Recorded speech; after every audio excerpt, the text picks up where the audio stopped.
Hi, everyone. Happy Valentine's Day. Tara Doyle-Enneking here, the Puyallup Sumner Chamber of Commerce. I'm really excited. I've got my red on for Valentine's Day.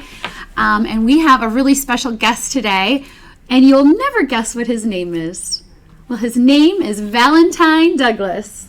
Thanks so much. How you doing, everybody? I love it. Tell me how you got your name. It's my dad's name. Yeah. So I'm a junior, which he's also not born on Valentine's Day. People say it all the time. I think my grandma just liked the name. So we're both Valentine Douglas. I love it. Well, we are here for part 3 of our series celebrating Black History Month for the month of February.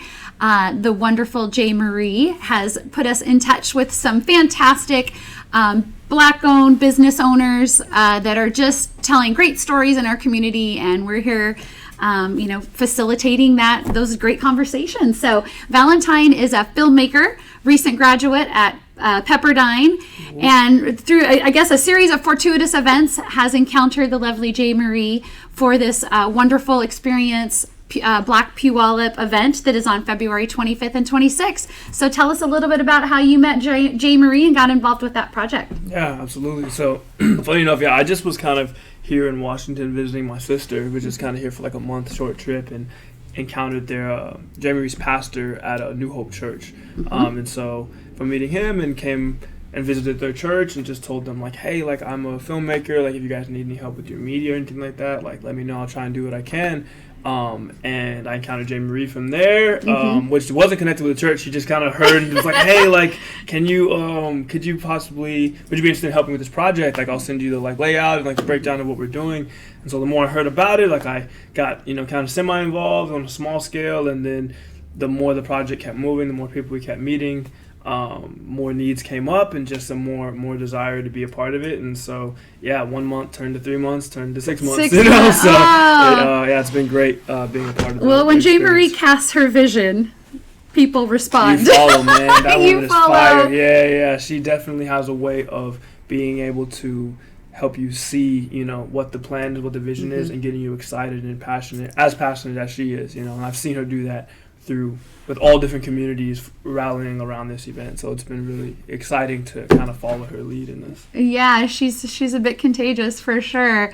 So as far as the filmmaking aspect for this event, what types of things were you involved with on the project? Yeah, so the first thing I've been involved with is kind of the first what we've been calling vignette of the experience. Okay. So the experience, for those who don't know, is a pretty much 6-part like museum experience. So you're like exhibits. Yeah, exactly. And okay. So the vignettes are different exhibits that you're going to see. So my exhibit is the first one, which is kind of a short film on the four elders who have been in the Puyallup community for a long time. Wonderful. So just kind of trying to listen to the wisdom of our Black elders and kind of seeing what their experience has been and kind of what their hope for the future of Puyallup will be is kind of the center of that. So it's like a 7-minute, short little documentary piece, and then as well as I've been involved in some of the marketing that we've been doing.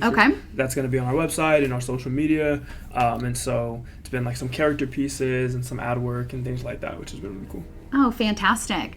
Well, I understand we have a clip. Is this potentially of what J. Marie is actually putting this whole event on and part of the promotional campaign? Yep, so it's the character piece for J. Marie, just kind of centering around her story and kind of what got her excited about, creating this type of event. Well, let's get a little teaser, shall we?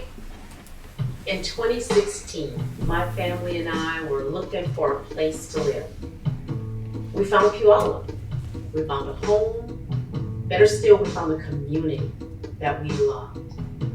I'm a 10-year Marine Corps veteran, a wife, a mother, small business owner, PhD candidate, church community leader. I'm also a caregiver for my 76-year-old mom who has dementia. I am passionate about people, their talents and experiences, and what they do with those things in our communities, how they impact, how they show up. To me, Puyallup is a place of possibility, a place where we can have deeper community connections.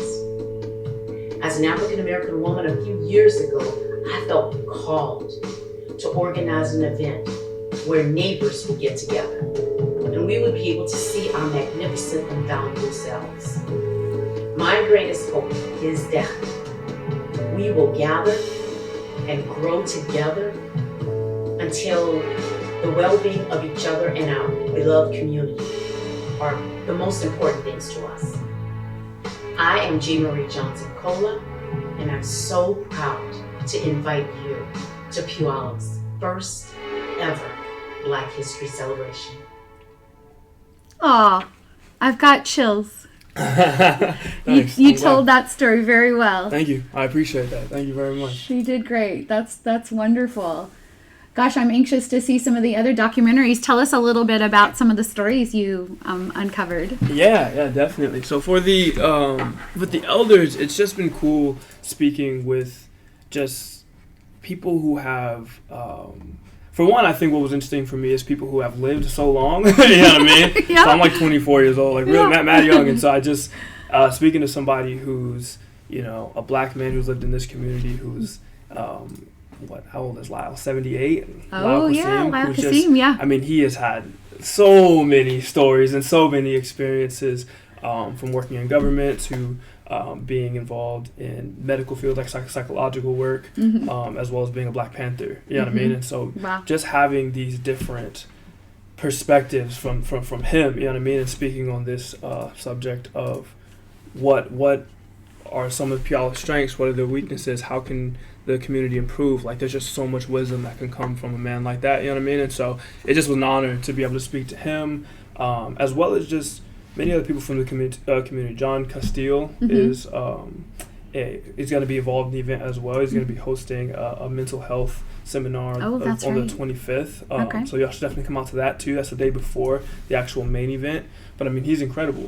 His clinic is the only Black-owned clinic, I believe, in Washington, you know what I mean? Or possibly, I think it's in Washington completely. I think I have to look at the footage again. I don't want to misquote him, but just being able to speak to people like that has been really, really incredible. You know what I mean? For me, as a storyteller, as well as just as a young Black man, kind of being able to listen to people, my elders, and kind of see the way that they are trying to guide and shape their community and the way they're doing it. So yeah, I again. I keep using the word fortuitous, but I just think about you at a coffee shop and, back in September and meeting one person that's kind of led to this journey for yourself, which is really shaping up to be quite an incredible experience for you, I'm sure. One that I'm sure will stay with you forever. Definitely. So we certainly appreciate your expertise you're lending to this project. We're excited to be a part of it. I know Murray Disposal and LRI we had on recently, who are sponsors, Red Canoe, that are really, again, it takes J. Marie with the vision, but all of these community partners who have come together to make it happen, and your role in that is wonderful. Tell us a little bit about what your aspirations, I guess. We'll see how much longer we get to keep you in this community, but beyond this event, what are you sort of wanting for yourself? Yeah, for me, stories are everything.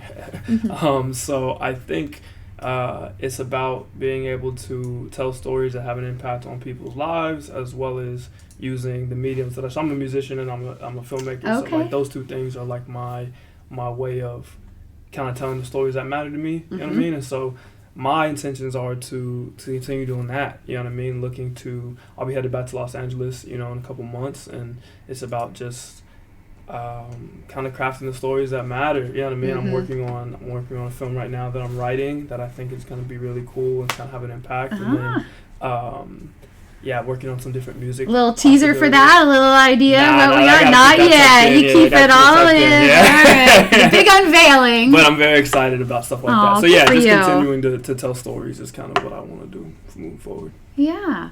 Well, awesome. Well, I'm glad we got a chance to meet with you, Valentine, on Valentine's Day. Yeah. Do we have a Valentine? No, I don't. No, man, yeah, we should be filming live right now. I'm sure we can get one for you. We chill right now. Well, you've got a great future, and we are blessed that, again, you just sprinkled a little bit of your talent into our community and got to meet some of our notorious folks in our community. Thank you. Thank you for being here to celebrate Black History Month. We honor and celebrate you, and thank you for being here. J. Marie, again, another fantastic introduction. Thanks again, everyone out in the chamber world. I hope you do plan on coming out to this event on February 25th and 26th. Yes. It'll be great. And again, it's the first of many events that J. Marie is gathering all these great people in our community. So again, thanks again for being here.